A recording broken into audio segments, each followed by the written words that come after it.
dahulu. Menko Polhukam.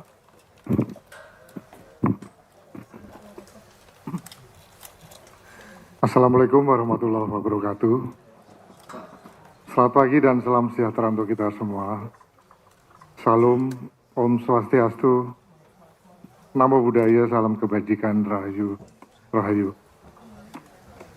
Yang saya hormati dan saya muliakan Ketua Banggar DPR RI, Bapak Said Abdullah, Wakil Ketua Banggar DPR RI, Bapak Wihadi Wianto, Bapak Muhyiddin M. Said, Bapak Yazilul Juwaid, Bapak Syarif Al-Qadri, Bapak dan Ibu anggota Badan Anggaran DPR RI, para Menteri Koordinator, Wakil Menteri Koordinator, serta para pejabat tinggi negara dan peserta rapat kerja yang hadir pada forum yang sangat terhormat ini. Pertama-tama tentunya marilah kita memanjatkan puji dan syukur kehadirat Allah Subhanahu wa Ta'ala, Tuhan yang Maha Besar, karena atas rahmat dan karunia-Nya kita semua dapat hadir bersama untuk membahas rencana kerja Kementerian Koordinator pada tahun anggaran 2026. Forum ini menjadi sangat strategis sebagaimana media sinkronisasi perencanaan dan penganggaran, sekaligus sebagai wujud kemitraan antara eksekutif dan legislatif dalam menjaga stabilitas politik dan keamanan sebagai fondasi pembangunan nasional. Kemenko Polhukam memiliki tugas utama menyelenggarakan sinkronisasi dan koordinasi pelaksanaan urusan kementerian atau lembaga di bidang politik dan keamanan untuk mendukung kebijakan lintas sektoral yang menjadi prioritas nasional secara terintegrasi serta program-program prioritas Bapak Presiden. Kami di Kemenko Polhukam menjalankan 10 fungsi utama, mencakup koordinasi perumusan kebijakan kementerian lembaga, penanganan isu-isu strategis lintas sektor, pengawalan program prioritas nasional, penyelesaian konflik kebijakan antar kementerian lembaga, dan pengawasan internal. Peran Kementerian Koordinator menjadi bagian penting dalam rantai perencanaan nasional secara berjenjang mulai dari RPJPN 2025-2045 dijabarkan ke dalam RPJMN 2025-2029, diselaraskan dengan direktif Presiden dan diterjemahkan dalam RKP tahun 2026. Tema RKP tahun 2026 adalah kedaulatan pangan dan energi serta ekonomi yang produktif dan inklusif. Dalam kerangka ini, Kemenko Polhukam mengambil peran strategis melalui penguatan stabilitas politik dan keamanan sebagai fondasi pertumbuhan ekonomi secara berkelanjutan. Dari 8 prioritas nasional, Kemenko Polhukam secara langsung berperan aktif di dalam program prioritas nasional 1, PN2 dan PN7. PN1 menekankan pentingnya memperkokoh ideologi Pancasila, demokrasi dan HAM dengan indikator indeks demokrasi Indonesia. Yang kedua, PN2 berfokus pada penguatan sistem pertahanan dan keamanan nasional serta kemandirian bangsa melalui swasembada pangan, energi dan ekonomi secara berkelanjutan. PN7 mencakup reformasi politik dan hukum serta pencegahan korupsi, narkoba, judi, dan penyelundupan. Pimpinan dan anggota Banggar sekalian yang saya muliakan, untuk memperkuat peran koordinasi terhadap isu-isu krusial lintas kementerian lembaga, maka di Kemenko Polhukam telah membentuk 9 desk koordinasi dan 2 satgas terpadu sebagai instrumen untuk percepatan penyelesaian isu-isu strategis. Desk koordinasi meliputi yang pertama desk pilkada serentak dengan leading sektor Kementerian Dalam Negeri melibatkan 16 kementerian lembaga yang semuanya di bawah koordinasi Kemenko Polhukam. Yang kedua, desk peningkatan penerimaan negara. Leading sektornya adalah Kejaksaan Agung melibatkan 24 kementerian lembaga.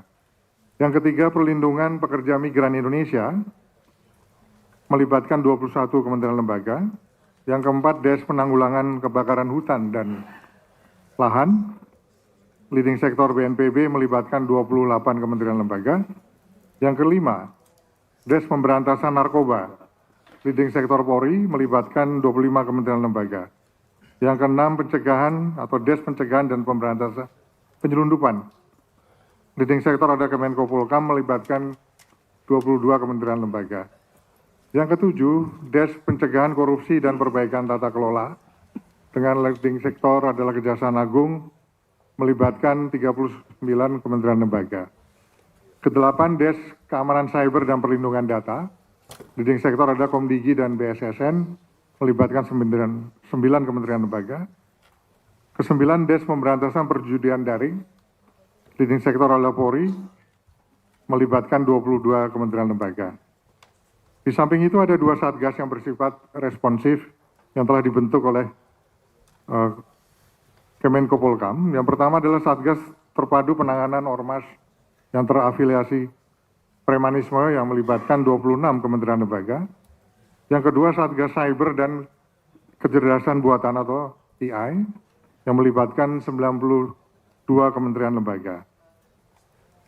Di samping itu ada satu Pojja khusus, yaitu Pojja Pengembangan Sistem Penanganan Perkara Pidana terpadu yang berbasis teknologi informasi untuk mengembangkan sistem digital lintas institusi penegak hukum, mengintegrasikan proses penanganan perkara pidana secara end-to-end.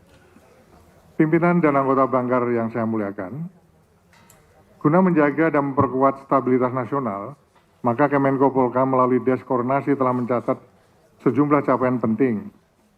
Yang pertama, Des Pilkada serentak ini telah berhasil mengawal penyelenggaraan Pilkada tanggal 27 November tahun 2024 pada 545 daerah dengan menyisakan hanya 2 daerah yang melaksanakan Pilkada ulang. Yang kedua, Des penerimaan devisa, cadangan devisa per Mei 2025 ini mencapai 152,5 miliar US dollar atau naik hampir 10% dari tahun-tahun sebelumnya. Yang ketiga, Des Pekerja Migran Indonesia menargetkan penempatan 425.000 pekerja dengan proyeksi devisa lebih dari 300 triliun rupiah. Keempat, Des Kebakaran Hutan dan Lahan ini menunjukkan penguatan nyata dengan penurunan hotspot dari 3.834 titik hotspot ini menjadi hanya 373 titik pada tahun 2025. Luas lahan yang terbakar turun dari 376.000 hektar menjadi hanya 8.500 hektar. Yang berikutnya, Des Pencegahan Penyelundupan ini telah berhasil mengungkap 62 kasus besar dengan 900 tersangka dengan nilai barang bukti sebesar 11,5 triliun rupiah. Nah, kerugian negara yang dapat dicegah sebesar 1,3 triliun rupiah. Berikutnya, Des Pencegahan Korupsi telah mencatat prestasi penyelamatan dana negara sebesar 18,5 triliun rupiah dengan target peningkatan indeks persepsi korupsi naik dari 37 menjadi 43 pada tahun 2026. Berikutnya, Des Pemberantasan Narkoba telah mencatat rekor yang terbesar dalam pengungkapan narkoba di Indonesia dengan total jiwa yang bisa diselamatkan sebesar 30 juta jiwa. Operasi menonjol termasuk penggagalan pengungkapan 2 ton sabu di Batam senilai 5 triliun rupiah dan penyitaan aset TPPU sebesar 126,84 triliun rupiah. Berikutnya, Des Perjudian Daring ini telah berhasil menurunkan trafik ke situs perjudian sebesar 60%. Des Keamanan Cyber ini telah memantau 2,9 miliar anomali trafik dengan 800 notifikasi insiden ke kementerian lembaga yang terkait. Pimpinan dan anggota Banggar yang saya muliakan, capaian-capaian tersebut alhamdulillah juga tercermin di dalam gambaran persepsi publik. Berdasarkan hasil survei pada bulan Juni tahun 2025, tingkat kepuasan publik terhadap pemerintah Presiden Bapak Prabowo Subianto ini mencapai 81,2%.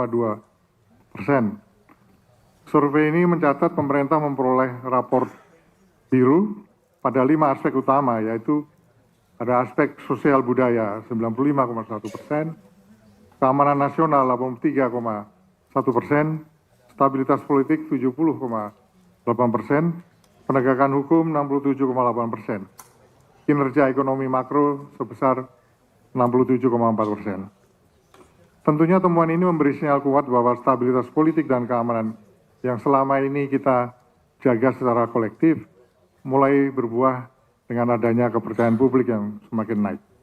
Namun kita menyadari bahwa tantangan memang belum selesai, terutama di era disinformasi dan manipulasi ruang digital yang kian kompleks. Oleh karenanya kami memandang penting untuk terus mendorong orkestrasi narasi kebijakan secara masif yang terintegrasi dan berbasis data, termasuk menghadirkan kontranarasi terhadap hoax yang menyerang legitimasi negara dan institusi pemerintah. Pimpinan dan anggota Banggar yang saya muliakan, untuk tahun 2026, Kemenko Polhukam mengkonsolidasikan agenda strategis dalam 5 bidang yang saling menopang. Yang pertama, bidang politik dalam negeri, difokuskan pada penguatan koordinasi dinamika politik nasional, peningkatan efektivitas desentralisasi dan optimalisasi penerimaan devisa. Yang kedua, bidang politik luar negeri, bertumpu pada diplomasi politik selaras kepentingan nasional dan perlindungan warga negara Indonesia di luar negeri. Yang ketiga, di bidang pertahanan negara dan kesatuan bangsa, ini lebih menekankan pada penguatan sistem pertahanan, revitalisasi ideologi, kebangsaan, dan peningkatan toleransi sosial. Yang keempat, di bidang keamanan dan ketertiban masyarakat, dirancang guna mempercepat pemberantasan narkoba, penyelundupan, korupsi, premanisme, dan implementasi sistem peradilan pidana terpadu yang berbasis teknologi informasi. Kemudian yang kelima, di bidang komunikasi dan informasi tertuju pada penguatan tata kelola informasi publik, perlindungan data pribadi, keamanan cyber nasional, dan penanganan perjudian daring, penyalahgunaan AI, serta kejahatan cyber lainnya. Pimpinan dan anggota Banggar sekalian yang saya hormati dan muliakan, berdasarkan surat bersama dari Menteri PPN dan Menteri Keuangan, Kemenko Polhukam memperoleh pagu indikatif pada tahun 2026 sebesar 126,5 miliar rupiah. Namun perlu dicatat bahwa angka ini belum mencakup belanja untuk pelaksanaan tugas koordinatif yang menjadi inti daripada mandat Kemenko. Seluruh pagu ini yang dialokasikan untuk belanja operasional pegawai sebesar 95,1 miliar dan perkantoran sebesar 31,4 miliar rupiah. Saat ini belum terdapat alokasi untuk program koordinasi pelaksanaan kebijakan. Padahal fungsi ini merupakan inti peran Kemenko sebagai pengampu operasional lintas sektor maupun kementerian dan lembaga. Menyadari ketimpangan antara mandat strategis dan ketersediaan anggaran, kami mengajukan usulan kebutuhan anggaran sebesar 728,8 miliar rupiah yang mencakup yang pertama, program koordinasi pelaksanaan kebijakan sebesar 195,3 miliar rupiah terdiri dari koordinasi politik dalam negeri sebesar 29 miliar rupiah, koordinasi politik luar negeri 23,5 miliar rupiah, koordinasi pertahanan negara dan kesatuan bangsa 34,5 miliar rupiah, koordinasi keamanan dan ketertiban sebesar 41,3 miliar rupiah, koordinasi komunikasi dan informasi sebesar 30 miliar rupiah, Kompolnas 20 miliar rupiah, Komisi Kejaksaan 12 miliar rupiah. Program dukungan manajemen sebesar 533,5 miliar rupiah dengan alokasi terbesar ada digunakan untuk pembangunan command center politik dan keamanan sebesar 250 miliar rupiah. Command center ini sangat diperlukan oleh Kemenko Polhukam dan jajaran, bukan sekedar hanya infrastruktur fisiknya semata, tapi juga merupakan nerve center pengelolaan data dan pemantauan situasi strategis nasional secara real time. Urgensinya semakin tinggi mengingat tantangan yang dihadapi bersifat kompleks dan segera. Dunia cepat berubah, simultan mulai dari eskalasi konflik sosial, ancaman digital, gangguan ketertiban dan keamanan hingga tekanan geopolitik regional maupun internasional. Command Center akan menjadi mata dan otak Kemenko Polhukam dan jajarannya dalam memantau, mengantisipasi dan mengkoordinasikan lintas kementerian lembaga. Demikian paparan yang dapat kami sampaikan. Seluruh usulan program dan anggaran Kemenko Polhukam untuk tahun 2026 dirancang secara terukur dan strategis sebagai respon atas adanya dinamika politik dan keamanan yang semakin kompleks dan tidak menentu ini. Dengan tetap menjaga sensitivitas fiskal, kami menyampaikan bahwa usulan anggaran di Kemenko Polhukam sebesar 728,8 miliar rupiah merupakan kebutuhan yang minimal, real, untuk memastikan fungsi koordinasi, sinkronisasi, dan monitoring evaluasi dapat berjalan secara efektif dan efisien sesuai dengan tantangan zaman yang kita hadapi. Berkenaan dengan hal tersebut, kami mohon dukungan dan persetujuan dari pimpinan dan seluruh anggota Banggar DPR RI yang terhormat gitu, agar usulan anggaran ini dapat ditetapkan dan dialokasikan secara optimal pada RKAP 2026. Demikian, terima kasih atas perhatian, dukungan, dan kepercayaan yang diberikan pada kami. Wassalamualaikum warahmatullahi wabarakatuh. Waalaikumsalam warahmatullahi wabarakatuh. Terima kasih Bapak Menko Polhukam. Selanjutnya Pak Yusril. Terima kasih. Assalamualaikum warahmatullahi wabarakatuh. Selamat pagi, salam sejahtera untuk kita semuanya. Yang saya hormati Saudara Ketua Badan Anggaran DPR RI, para Wakil Ketua, dan seluruh anggota Badan Anggaran yang saya muliakan. Rekan-rekan para Menko, para Wakil Menko, dan seluruh staf yang hadir pada kesempatan yang berbahagia ini.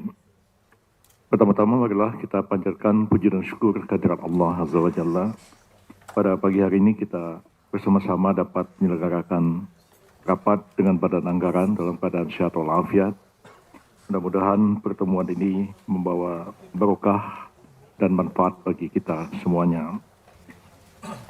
Saudara Ketua dan para Wakil Ketua serta para anggota Badan Anggaran yang kami hormati, dalam pemerintahan sekarang ini, di bawah pimpinan Bapak Presiden Prabowo Subianto dan Wakil Presiden Bapak Gibran Rakabuming Raka, maka melalui Asta Cita yang telah menetapkan 8 misi strategis untuk mewujudkan Indonesia Emas tahun 2024 sebagai kerangka visi nasional. Dan salah satu poin krusial adalah bagaimana kita membangun dan menegakkan hukum nasional kita yang adil, menghormati hak asasi manusia, serta memperkuat sistem peradilan nasional, memperkuat aparat penegak hukum nasional kita dalam mengawal arah yang nyata bagi pembangunan hukum yang mengedepankan aspek-aspek kemanusiaan, responsif dan inklusif. Dalam menjalankan peran tersebut, kami memetakan sejumlah isu strategis yang membutuhkan koordinasi lintas sektoral dalam pembangunan hukum nasional kita, yaitu karena keberadaan pertama fragmentasi hukum dan overregulasi, tumpang tindih peraturan-peraturan yang sampai sekarang kita hadapi tidak saja secara horizontal pada pemerintah pusat, tapi juga antara pemerintah pusat dengan pemerintah daerah. Persoalannya adalah bagaimana kita memetakan terjadinya fragmentasi dan overregulasi serta tumpang tindih pengaturan ini, untuk kemudian kita dapat menata norma-norma hukum yang kita anggap sistematik, sederhana, dan dapat memenuhi kepentingan hukum kita dalam menyelenggarakan negara kita bersama. Kementerian Koordinator Bidang Hukum, HAM, Imigrasi, dan Pemasyarakatan telah mengusulkan kepada Presiden untuk membentuk Badan Legislasi Nasional yang memainkan peran untuk melakukan koordinasi, sinkronisasi seluruh pembentukan peraturan-peraturan hukum nasional sebagai pelengkap dari apa yang sudah diatur di dalam Undang-Undang Nomor 12 Tahun 2011 tentang pembentukan peraturan perundang-undangan, dan sejalan dengan kesepakatan antara pemerintah dengan DPR pada pemerintahan Presiden yang lalu, karena DPR mempunyai badan anggaran, DPR mempunyai badan legislasi, maka siogianya juga pemerintah mempunyai badan legislasi nasional sehingga dua lembaga ini diharapkan akan betul-betul secara sistematik mampu merencanakan dan membentuk berbagai macam peraturan perundang-undangan, khususnya bagi kerjasama pemerintah dan DPR adalah membentuk peraturan pada tingkat undang-undang. Yang kedua adalah pelaksanaan HAM, pelanggaran HAM berat dan ketidakpuasan publik terhadap persoalan-persoalan HAM yang masih berlanjut sampai sekarang dan memerlukan satu penanganan serius dan penanganan yang bersifat lintas sektoral. Meskipun kita telah mempunyai perangkat-perangkat hukum untuk menanggulangi persoalan-persoalan HAM ini, pemajuan, pemenuhan, maupun juga langkah-langkah hukum dalam menegakkan hukum jika terjadi kasus-kasus pelanggaran HAM, baik kasus pelanggaran HAM biasa maupun kasus-kasus pelanggaran HAM yang berat, namun sampai sekarang juga belum seluruh apa yang kita harapkan itu dapat kita wujudkan bersama. Pada masa pemerintahan Presiden Joko Widodo yang lalu, pemerintah telah mengeluarkan Kepres nomor 62 tahun 2022 pada waktu itu, kalau tidak salah, yang telah mengakui adanya 12 kasus pelanggaran HAM berat sebagai satu pengakuan non-justisial. Walaupun sampai sekarang kita mengetahui tidak ada satu langkah hukum yang dilakukan sesuai dengan Undang-Undang Peradilan HAM untuk membawa kasus-kasus pelanggaran HAM yang berat di masa lalu untuk diselesaikan secara justisial.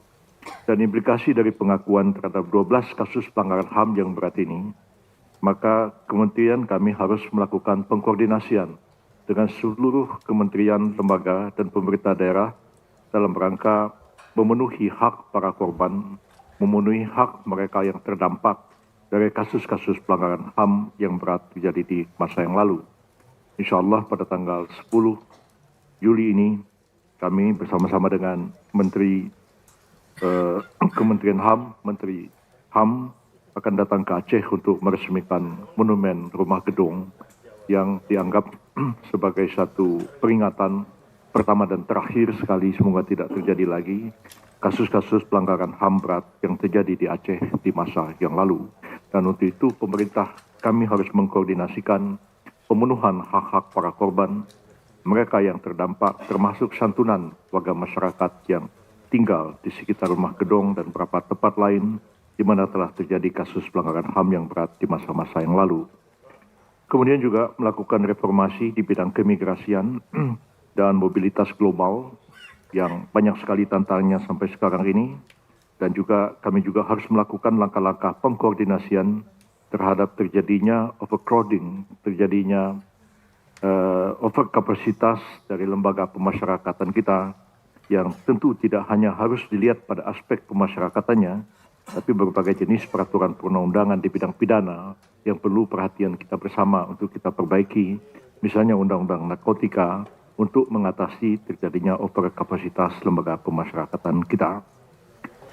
Nah, di samping kita melakukan pengkoordinasian terhadap persoalan-persoalan pokok ini, kementerian kami ini melakukan pengkoordinasian secara langsung terhadap 3 kementerian dan beberapa lembaga-lembaga pemerintah, termasuk juga beberapa komisi-komisi, baik yang dibentuk dengan undang-undang maupun komisi yang dibentuk dengan peraturan presiden, sehingga ada belasan komisi yang harus dikoordinasikan, bahkan Komnas HAM yang diamanatkan oleh konstitusi pun memang juga melakukan pengkoordinasian dengan kami dalam menangani isu-isu HAM yang berkembang di masyarakat kita. Nah, dalam rangka pemajuan terhadap persoalan HAM ini, kemudian juga pembangunan di bidang hukum nasional, imigrasi, dan pemasyarakatan, pada tahun yang lalu Kementerian Koordinator Bidang Hukum dan HAM ini mendapatkan DIPA awal. Kemenkokumham IMIPAS mendapatkan alokasi anggaran tahun 2025 sebesar 9 miliar rupiah. Saya ulangi lagi, 9 miliar rupiah. Ya. Dan kemudian alokasi ini tentu tidak dapat memenuhi kebutuhan dasar sebuah kementerian koordinator untuk membayar gaji, keperluan perkantoran, dan sebagainya, dan menindaklanjuti Inpres nomor 1 Kemenko Kumham IMIPAS diharuskan melakukan blokir anggaran. Dan setelah diblokir, anggaran yang 9 miliar itu tersisa 4,5 miliar rupiah, Saudara Ketua. Jadi mengingat keterbatasan anggaran dan efisiensi ini, maka dalam Sabah kami juga telah mengajukan satu usulan untuk penambahan anggaran pada waktu disampaikan kepada Saudara Ketua sebesar 325 miliar.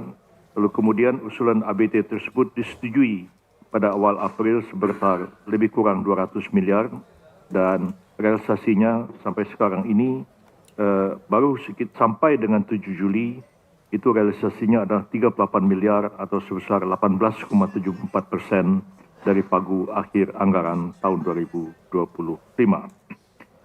Kemudian seperti kita maklumi bersama, dalam pembahasan sebelumnya, Kementerian Koordinator kami ini telah akhirnya disepakati anggaran pada tahun 2025 ini sebesar 209,124 miliar rupiah, dan untuk anggaran tahun 2026 kami telah mendapatkan pagu indikatif sebesar 124 miliar 633 juta 925 ribu rupiah, yang berarti sebenarnya terdapat penurunan dibandingkan dengan yang sudah disepakati tahun 2025 sebesar 40,4%. Dan kami dalam rangka untuk mencapai seluruh program dan target yang ingin kami lakukan pada tahun 2026 ini, kami kembali mengusulkan kepada saudara-saudara pimpinan agar belanja non-operasional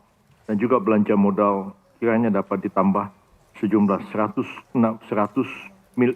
miliar 609 juta rupiah untuk mengatasi dari menambahi pagu anggaran yang sebesar 124 miliar rupiah pada tahun 2026 ini. Saya kira itulah pokok-pokok hal yang ingin kami sampaikan, Saudara Ketua. Mudah-mudahan ini menjadi masukan dan kiranya dapat disetujui oleh pimpinan penambahan anggaran yang kami usulkan sehingga mendekati yang kami usulkan pada tahun 2025 sebesar 325 miliar rupiah. Terima kasih. Wassalamualaikum warahmatullahi wabarakatuh. Baik, terima kasih Bapak Yusril. Dan selanjutnya kami persilakan Bapak Pratikno.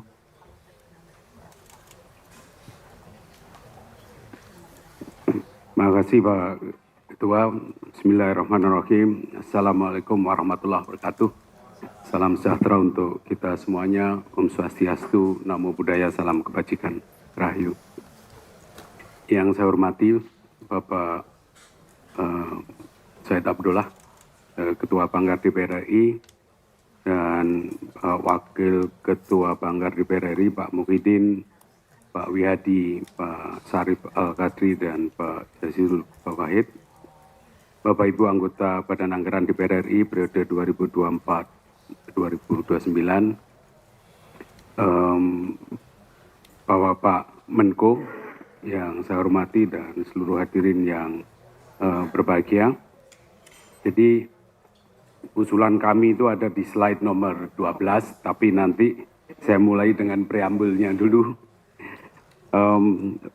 Bapak Ibu yang saya hormati, jadi sebagaimana kita tahu bahwa SDM yang menjadi mandat Kemenko PMK ini merupakan pilar penting dalam RPJMN tahun 2025-2029.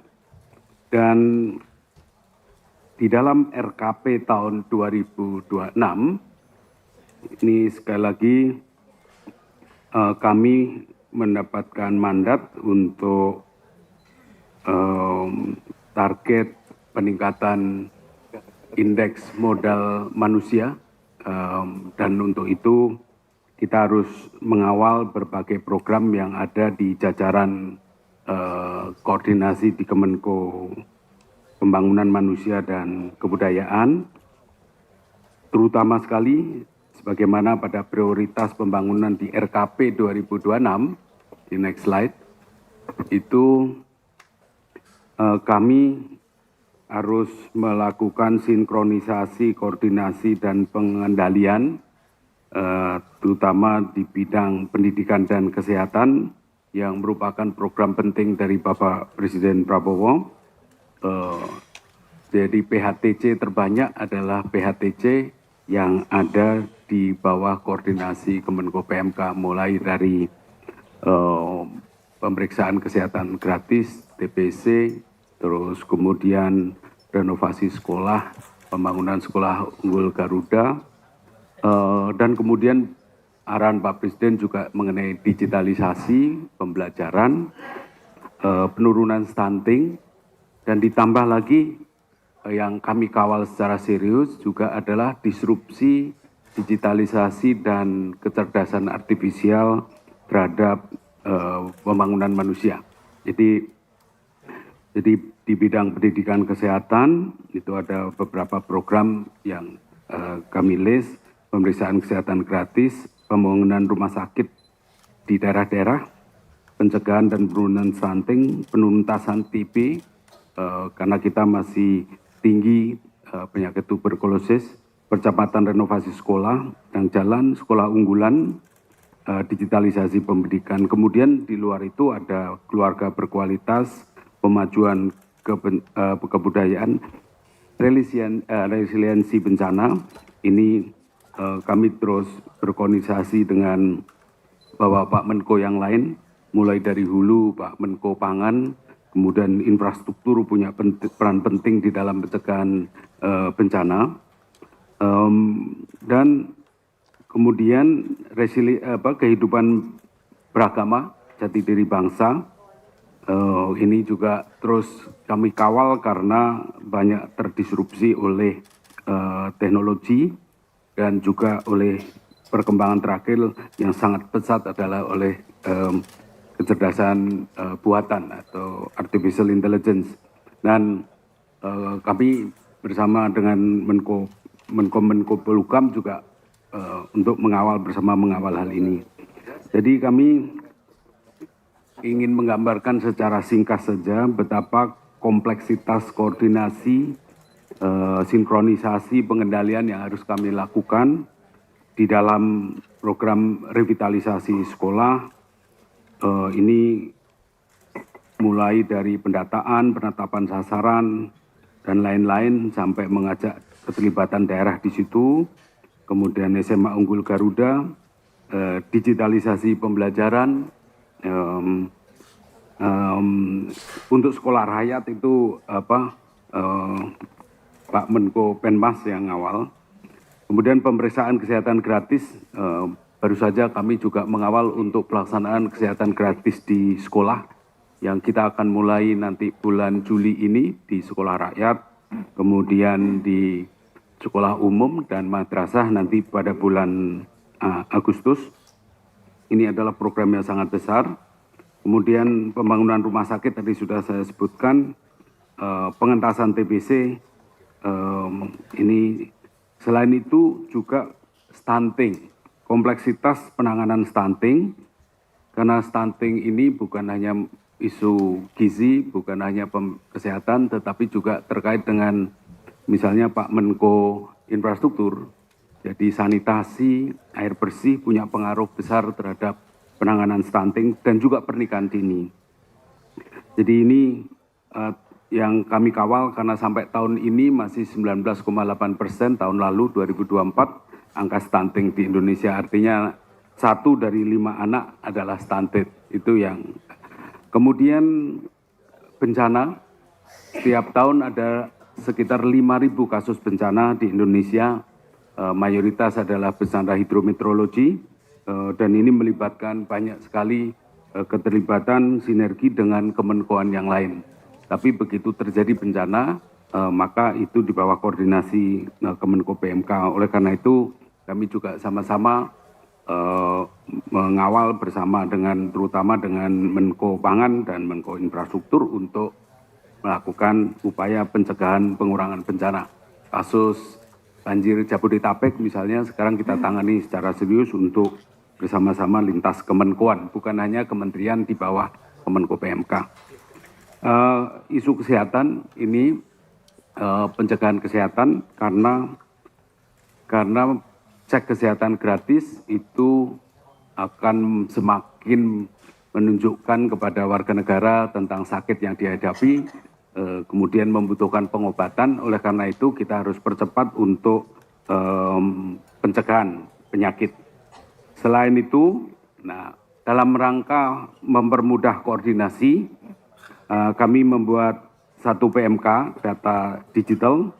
Jadi intinya adalah membuat dashboard untuk orkestrasi kebijakan dan kebijakan yang akurat, baik dari sisi pemahaman terhadap masalah, terus kemudian sasaran, tepat sasaran, alokasi anggaran yang tepat, dan juga sekaligus dengan monitoring dan evaluasi untuk semua bidang-bidang yang menjadi tanggung jawab kami.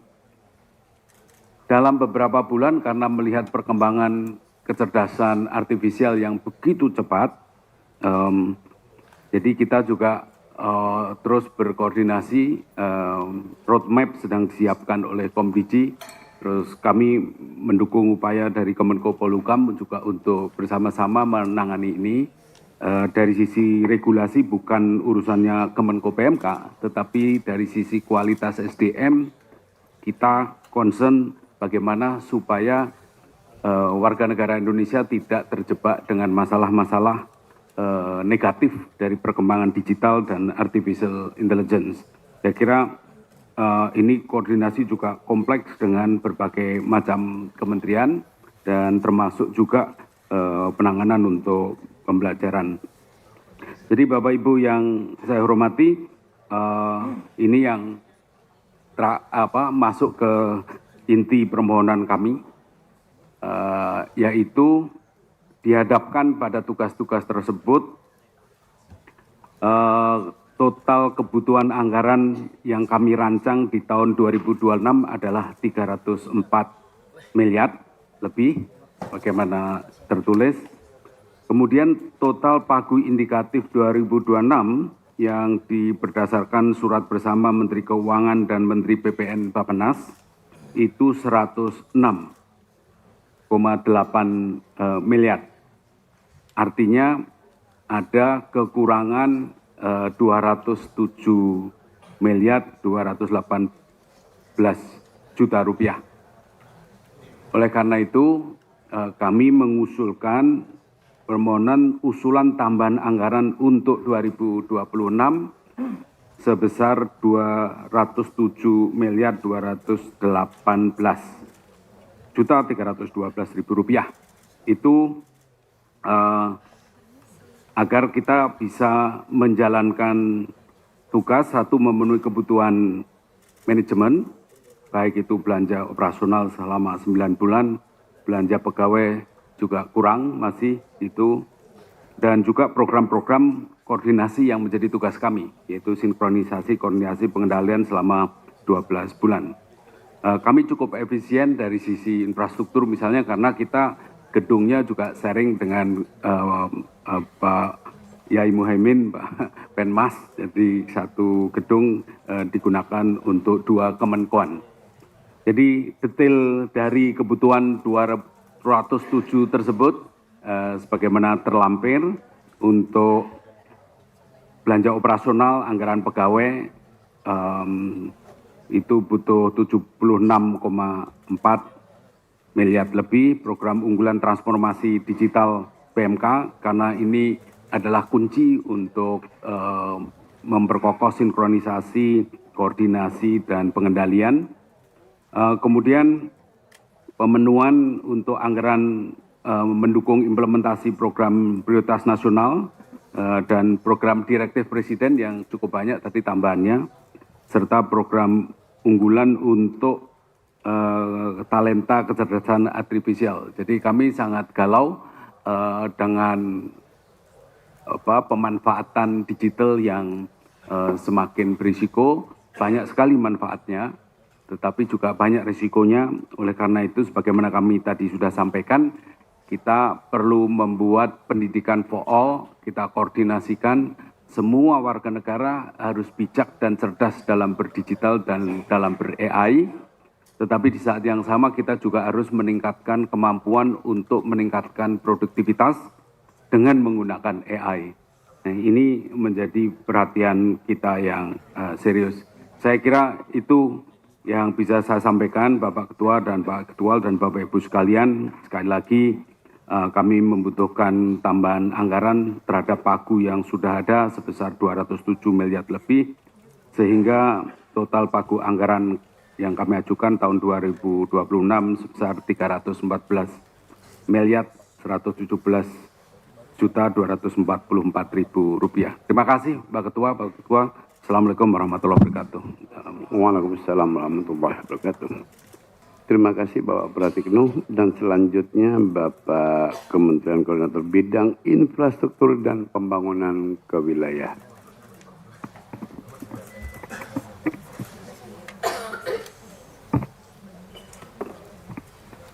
Assalamualaikum warahmatullahi wabarakatuh. Selamat pagi, salam sejahtera untuk kita semua. Shalom, Om Swastiastu, Namo Buddhaya, salam kebajikan.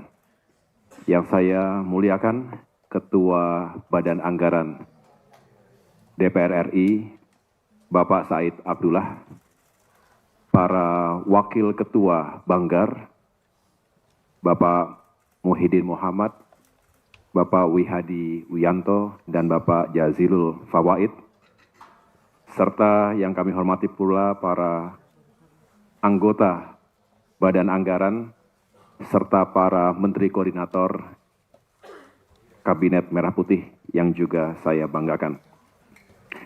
Alhamdulillah pada hari ini bisa bertemu kembali, semoga kita semua dalam keadaan sehat walafiat. 5 kementerian yang kami koordinasikan, yaitu Kementerian Agraria dan Tata Ruang, Badan Pertanahan Nasional, Kementerian Pekerjaan Umum, Perumahan dan Kawasan Permukiman, Perhubungan dan Transmigrasi, serta lembaga lain tentunya yang terkait dengan pembangunan infrastruktur. Untuk menunjang tugas ini, kami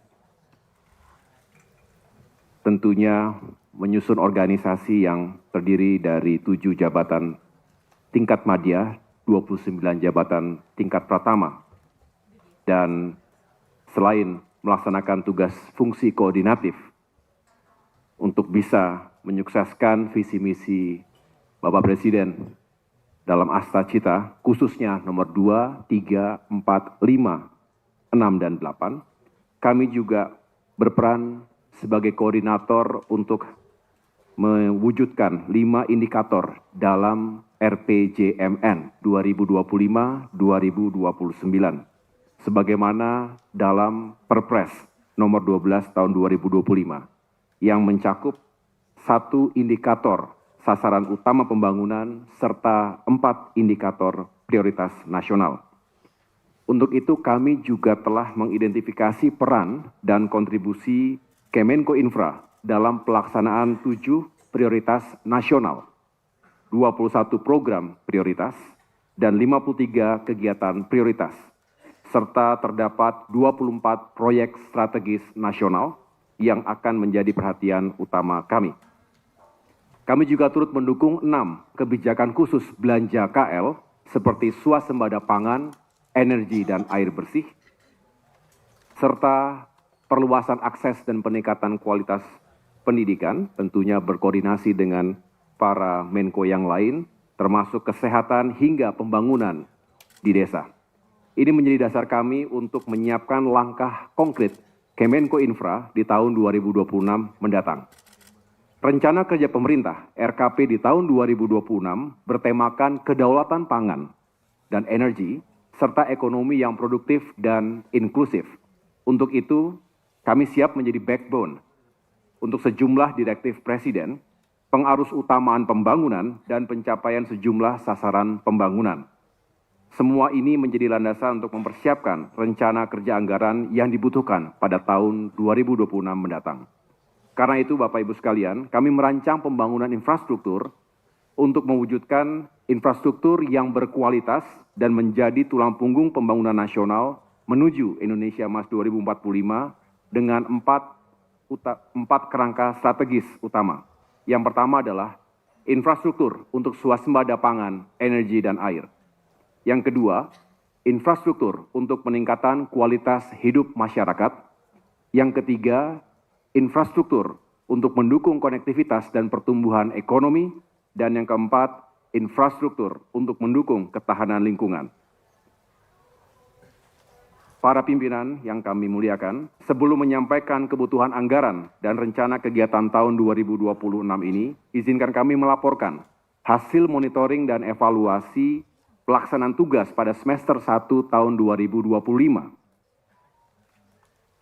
Pada tahun 2025 ini, Kemenko Infra mendapatkan pagu anggaran sebesar 230 miliar rupiah.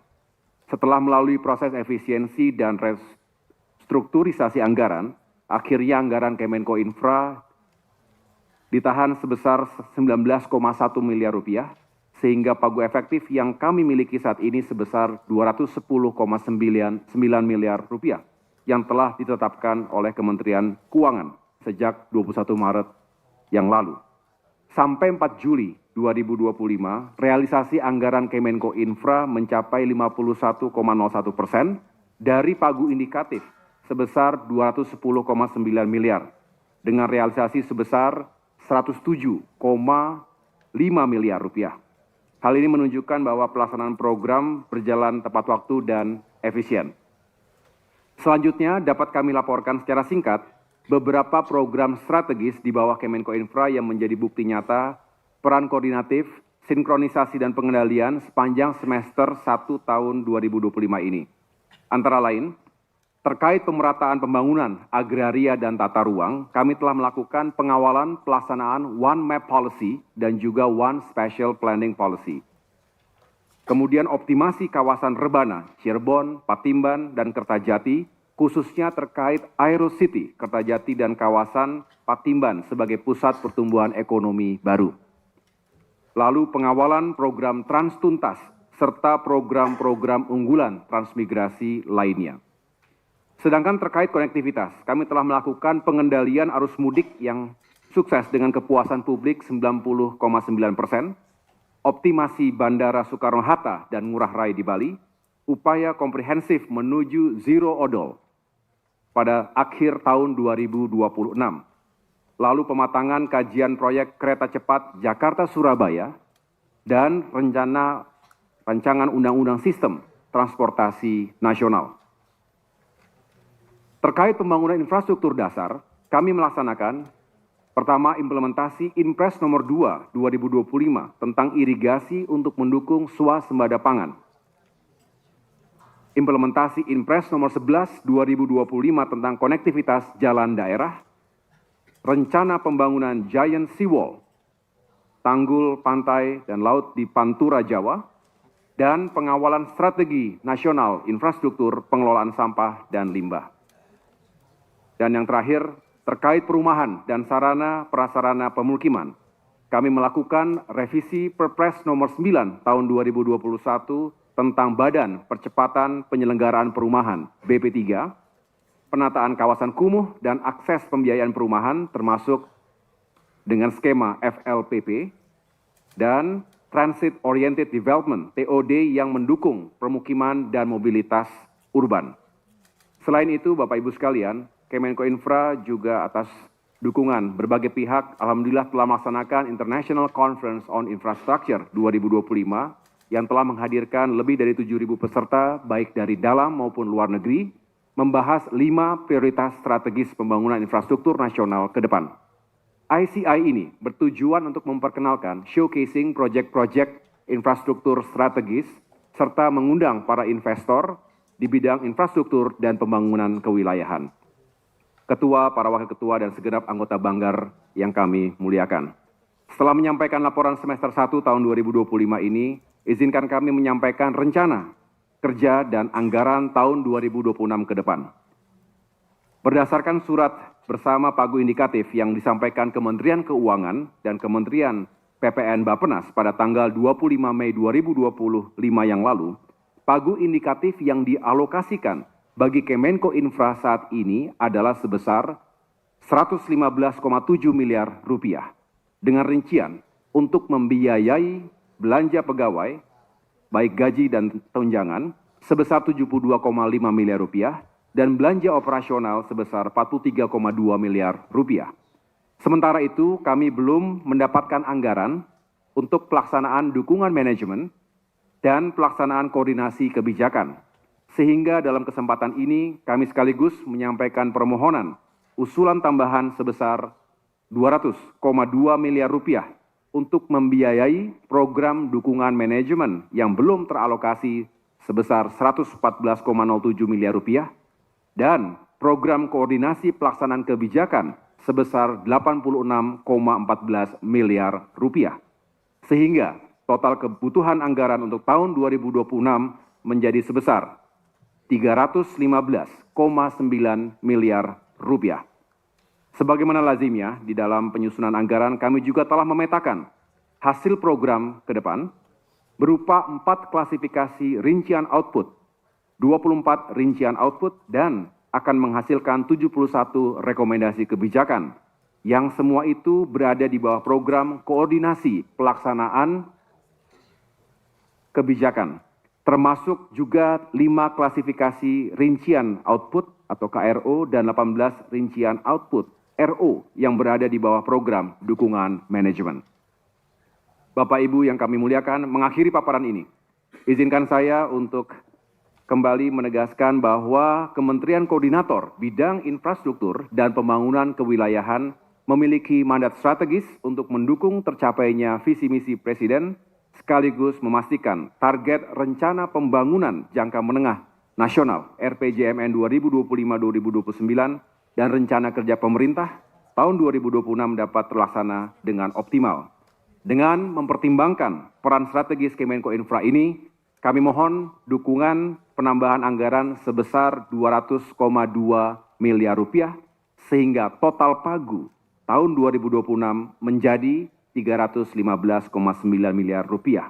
Kami berharap dukungan dari para pimpinan dan seluruh anggota Banggar DPR RI baik dalam persetujuan usulan anggaran tahun 2026 ini maupun dalam pelaksanaan program dan kegiatan di tahun mendatang. Demikian dapat kami sampaikan. Atas segala perhatian, masukan, dan dukungannya kami mengucapkan terima kasih yang sebesar-besarnya. Semoga Allah Subhanahu wa Ta'ala, Tuhan yang Maha Kuasa, senantiasa meridhoi setiap langkah pengabdian kita. Terima kasih. Wassalamualaikum warahmatullahi wabarakatuh. Waalaikumsalam warahmatullahi wabarakatuh. Terima kasih yang tepuk tangan.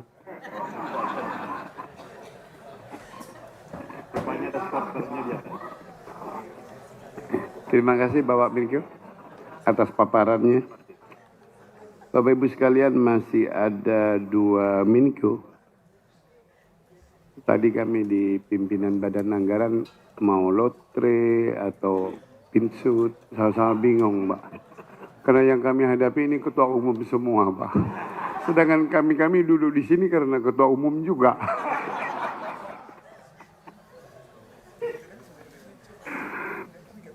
Bapak Mohaimin Iskandar, silakan.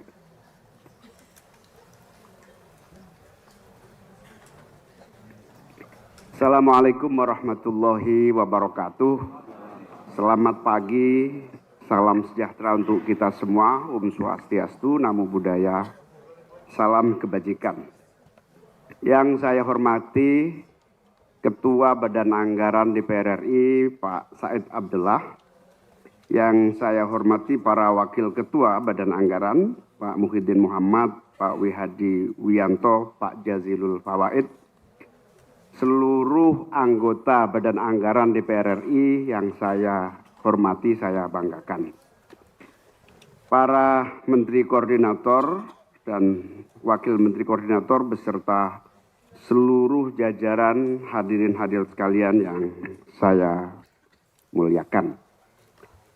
Pertama bersyukur, selanjutnya kami akan menyampaikan paparan sebagai berikut. Yang pertama, Kementerian Koordinator Pemberdayaan Masyarakat sebagai salah satu instansi baru di pemerintahan Pak Presiden Prabowo membawa misi penting, yaitu mewujudkan cita-cita besar Indonesia bebas kemiskinan dan menjadi bangsa yang produktif. Jadi kami dengan misi itu mendukung semua program Kemenko, karena kalau program Kemenko sukses maka Kemenko semuanya ini, maka kemiskinan akan berkurang juga. Jadi kalau anggaran para Menko ini ditambah banyak semua, maka kemiskinan akan berkurang, kira-kira begitu. Jadi Kemenko PM dikit-dikit aja nggak apa-apa. Misi penting ini dilaksanakan oleh Kemenko PM dengan fungsi sinkronisasi, koordinasi, dan pengendalian pelaksanaan kebijakan lintas kementerian dan lembaga di bidang pemberdayaan masyarakat. Sejalan dengan tujuan itu, organisasi Kemenko PM juga mengampu 2 lembaga strategis, yaitu pertama Dewan Jaminan Sosial Nasional yang berperan merumuskan kebijakan umum dan pengawasan penyelenggaraan sistem jaminan sosial, yaitu BPJS Kesehatan dan BPJS Ketenagakerjaan. Yang kedua, kami mengampu juga BP Taskin, badan baru. BP itu Badan Percepatan Pengentasan Kemiskinan. Ketuanya sudah terkenal, mantan anggota DPR, Budiman Sujatmiko. Kemenko Pemberdayaan Masyarakat mengkoordinasi 6 kementerian dan 4 lembaga lainnya, yaitu Kemensos, Sosial, Kementerian Perlindungan Pekerja Migran Indonesia, Kementerian Desa Pembangunan Daerah Tertinggal, Kementerian Koperasi, Kementerian UMKM, Kementerian Ekonomi Kreatif, BPJS Kesehatan, BPJS Ketenagakerjaan, DJSN, dan BP Taskin. Jadi ada 10 lembaga. Kalau 10 lembaga anggarannya agak tinggi ya lumayan wajar kira-kira gitu. Bapak Ibu sekalian, arah kebijakan dan indikator Kemenko Pemberdayaan Masyarakat mewujudkan masyarakat yang mandiri dan produktif. Bahwa tugas Kemenko Pemberdayaan Masyarakat yang paling utama adalah mewujudkan prioritas nasional yang ketiga, yaitu terciptanya lapangan kerja yang berkualitas, penguatan kewirausahaan, dan industri kreatif.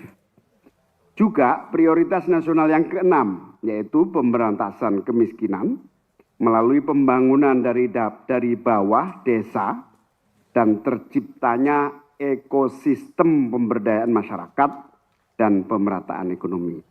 Hal yang baru dalam pola pemberdayaan masyarakat ini adalah ekosistem pembangunan dari hilir ke hulu, sehingga Kemenko Pemberdayaan Masyarakat melakukan transformasi paradigma kemandirian masyarakat, yaitu pergeseran dari orientasi berbasis bantuan sosial, social assistant oriented, menuju pemberdayaan masyarakat secara langsung, empowerment oriented. Masyarakat tidak boleh lagi hanya bergantung pada bantuan-bantuan sosial APBN, melainkan harus mandiri dan produktif untuk meningkatkan taraf hidup dan martabat mereka.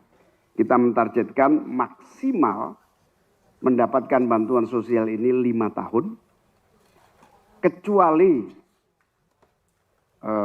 manula dan disabilitas. Selain itu, maksimum penerima bantuan sosial 5 tahun. Masyarakat tidak boleh lagi bergantung, tetapi yang produktif harus mandiri untuk meningkatkan taraf hidup. Untuk itu, Kemenko Pemberdayaan Masyarakat menargetkan sejumlah indikator strategis hingga tahun 2029. Yang pertama, indikator kemiskinan, yaitu penurunan tingkat kemiskinan hingga 4,5 sampai 5%. Saat ini masih tinggi, 8,57%. Yang kedua, kita punya target tingkat kemiskinan ekstrim 0% pada tahun ini, tahun 2026. Yang kedua, target indikator pemberdayaan masyarakat yang kita ingin sampaikan adalah peningkatan PDB ekonomi kreatif menjadi 8 sampai 8,4%. Peningkatan proporsi penduduk kelas menengah menjadi 20%, persentase penduduk berusaha dan bekerja sebagai buruh atau karyawan menjadi 76%.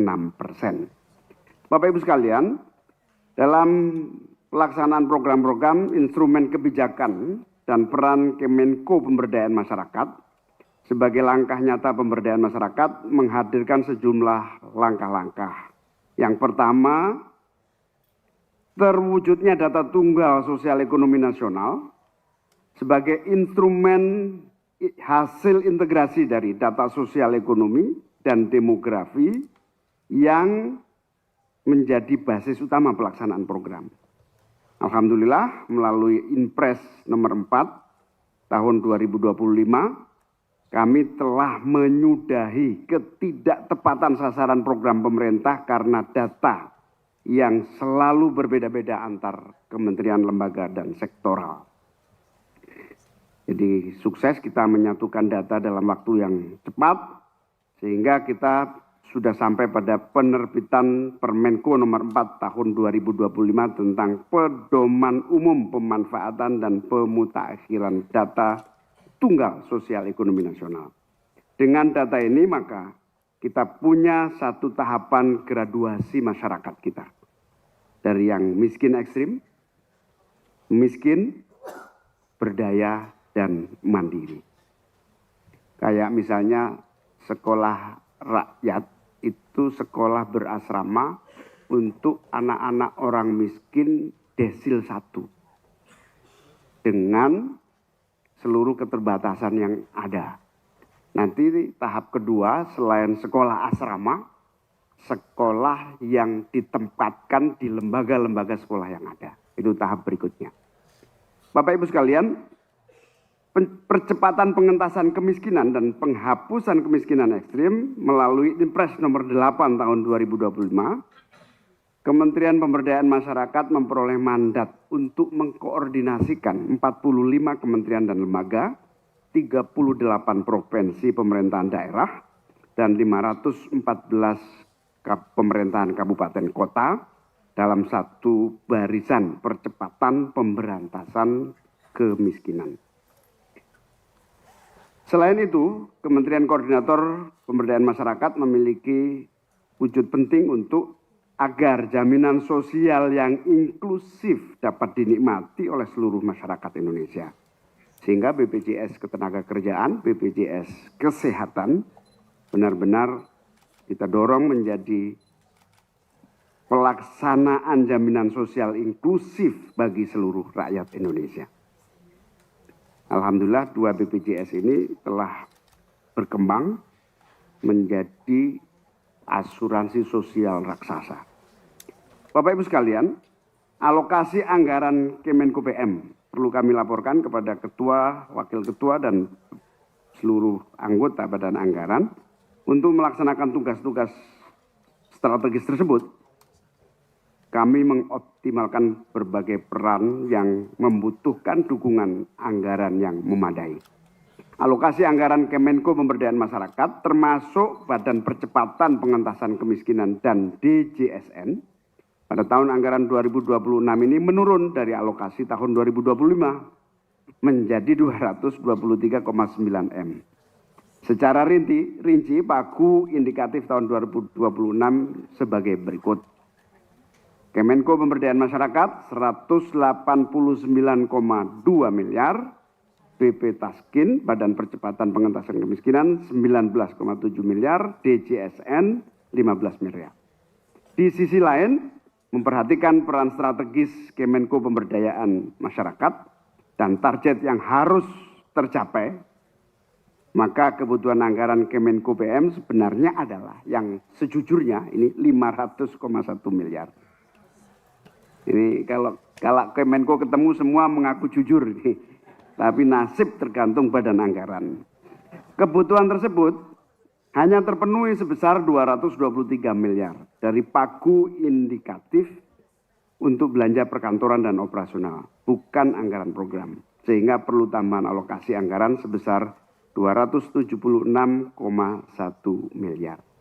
Seperti Profesor Pratik tadi sampaikan, kita juga tidak mempermasalahkan soal kantor, karena Menko Pemberdayaan Masyarakat lebih suka WFA, work from anywhere. Termasuk bekerja di mana-mana, termasuk di kantor Ketua Badan Anggaran. Dalam rangka merayu. Kalau kata Pak Pratik termasuk di PBNU katanya. Anggaran tambahan ini kita prioritaskan untuk penguatan pelaksanaan koordinasi lintas kementerian dan lembaga untuk integrasi data, penciptaan ekosistem pemberdayaan ini yang agak mahal. Penciptaan ekosistem pemberdayaan ini untuk membangun pusat-pusat baru pertumbuhan ekonomi kreatif, penyempurnaan jaminan sosial nasional dan program pengentasan kemiskinan.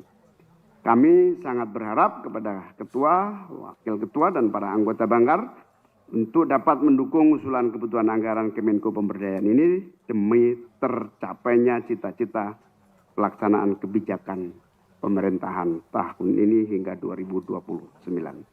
Semoga Tuhan Yang Maha Kuasa senantiasa memberkati perjuangan kita semua. Amin. Allahumma muwaffiq ila aqwamit thoriq. Assalamualaikum warahmatullahi wabarakatuh. Waalaikumsalam warahmatullahi wabarakatuh. Terima kasih Bapak Muhaimin Iskandar bahwa pada akhirnya kita punya data tunggal sosial dan ekonomi nasional yang selama ini ada DTKS, bahkan terakhir ada Reksosek. Dan DTKS itu biasanya bukan DTKS lah ya. Subsidi biasanya itu baik BBM maupun LPG itu hampir 68% tidak tepat sasaran. Yang berhak menerima tidak menerima, yang tidak berhak menerima menerima. Mudah-mudahan dengan DTSEN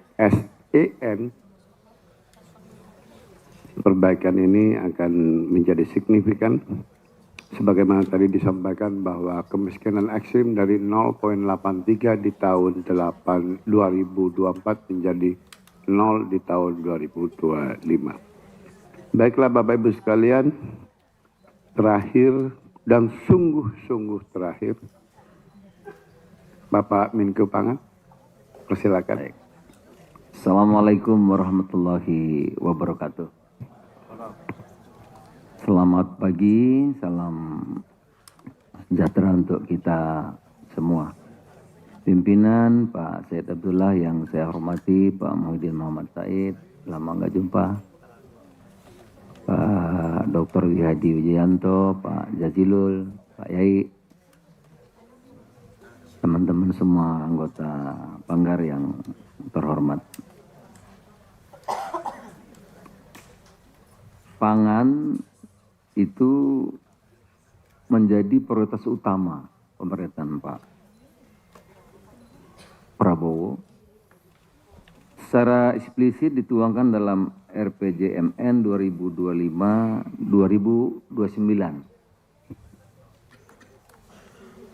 Kemenko Bidang Pangan mendapat mandat strategis untuk menyelenggarakan sinkronisasi koordinasi pengendalian pelaksanaan urusan kementerian dalam penyelenggaraan pemerintahan di bidang pangan. Saudara, sampai hari ini saya dapat perpres, kepres itu 13. Jumlahnya 13.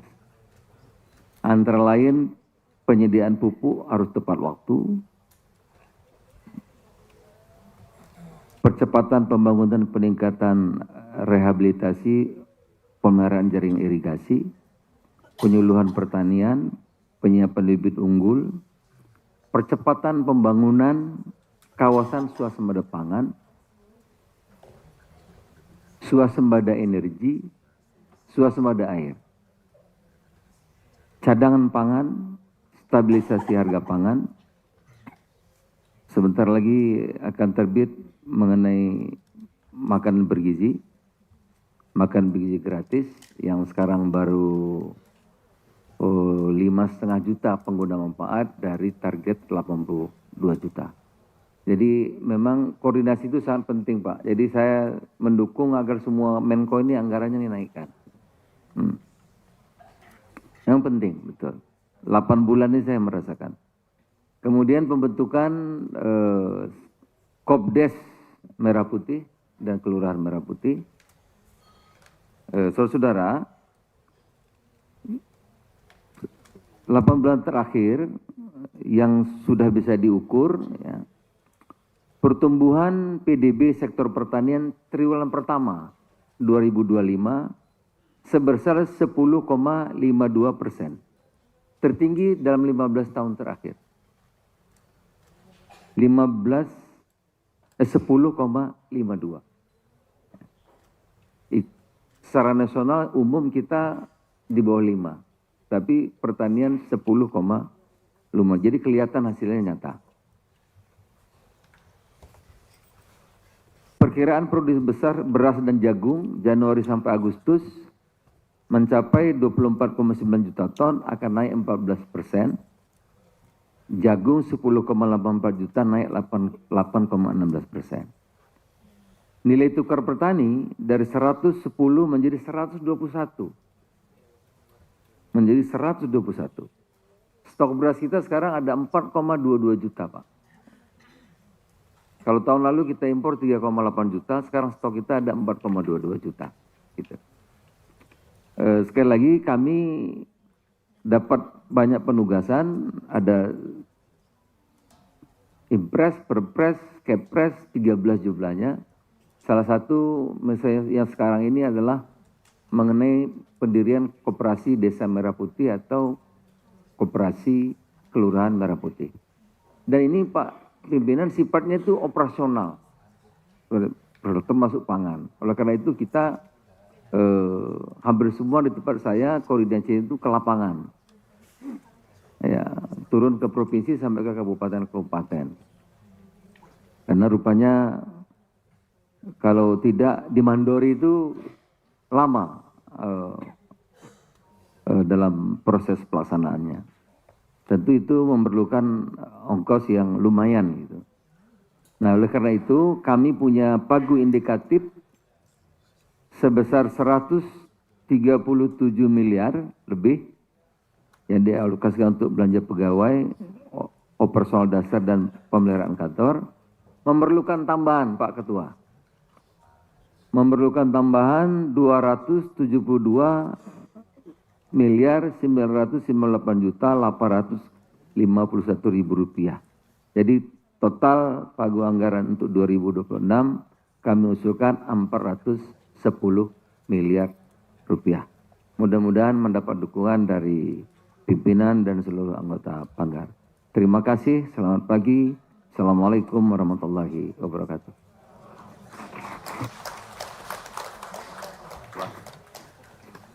Terima kasih Bapak Zulkifli. Bapak Ibu sekalian, 6 Menko kita menyampaikan pagu indikatif untuk 2026 itu isinya semuanya dukungan manajemen saja, tidak lebih. Oleh karenanya memang kewajiban konstitusional kita sebelum nota keuangan memang kita harus bicara dengan pemerintah agar 7 Kemenko yang ada sebagaimana tahun-tahun sebelumnya dibalik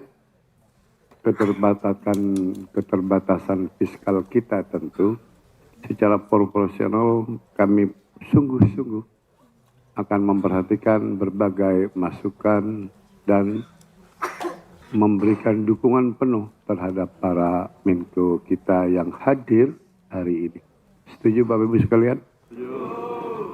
Sehingga sebelum nota keuangan disampaikan atau ketika nota keuangan disampaikan, insya Allah pagu anggaran para Menko ya setidaknya akan memenuhi harapan lah ya.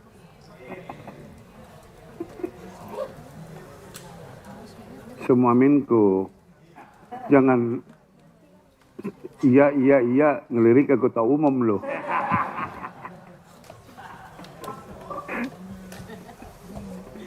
Bapak Ibu sekalian, para Menko sebanyak 6 Menko sudah menyampaikan semua. Apa kita pandang cukup? maksudnya suruh tutup.